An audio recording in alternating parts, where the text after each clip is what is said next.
What's up, everybody? I think dogs should vote!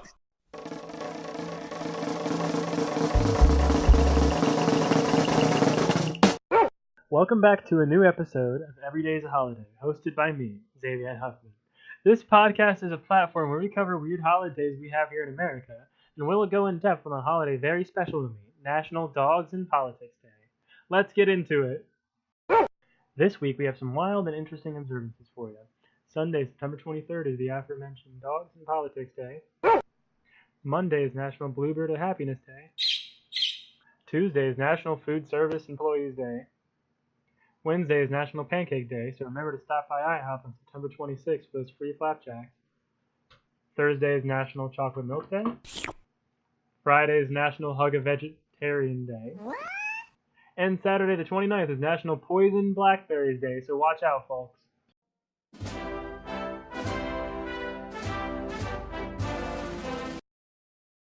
National Dogs and Politics Day, also called National Checkers Day, came to be on September 23rd, 1952, during the presidential election. Richard M. Nixon, who was running as Eisenhower's vice president, was under investigation for doing special favors in exchange for donations from important backers. In this speech, he targeted those accusing him of corruption, and he appealed to the general American public by showing the country's dog, Checkers, that he received as a donation. This event became known as the Checkers speech and is now used politically as a metaphor for any emotionally charged political speech. Here's an excerpt from him now. A man down in Texas heard Pat on the radio mention the fact that our two youngsters would like to have a dog.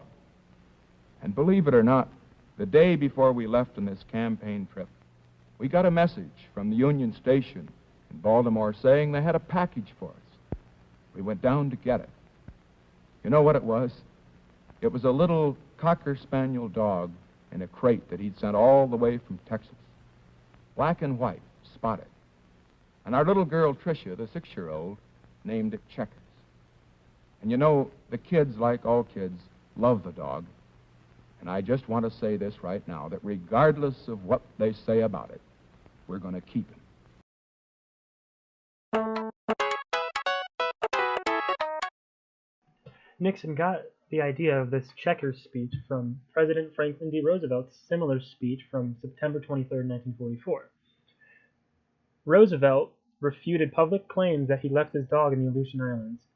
People believed that he had a military destroyer to fetch his pup Fala, but that assumption is both insane and false. Here's an excerpt from that clip. These Republican leaders have not been content with attacks on me, or on my wife, or on my sons. No, not content with that. They now include my little dog, Fala.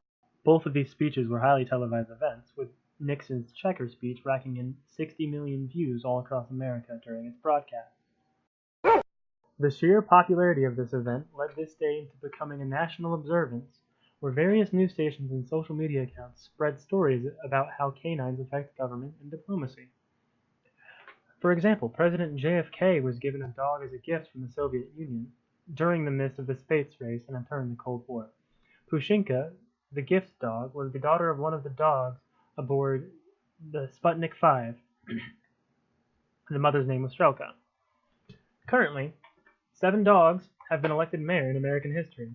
There are 4 in Rabbit Hash, Kentucky, 1 in Sioux Knoll, California, 1 in Cormorant, Minnesota, and the very special Maximus Mighty Dog Mueller in Ilderwood, California, has been elected this year.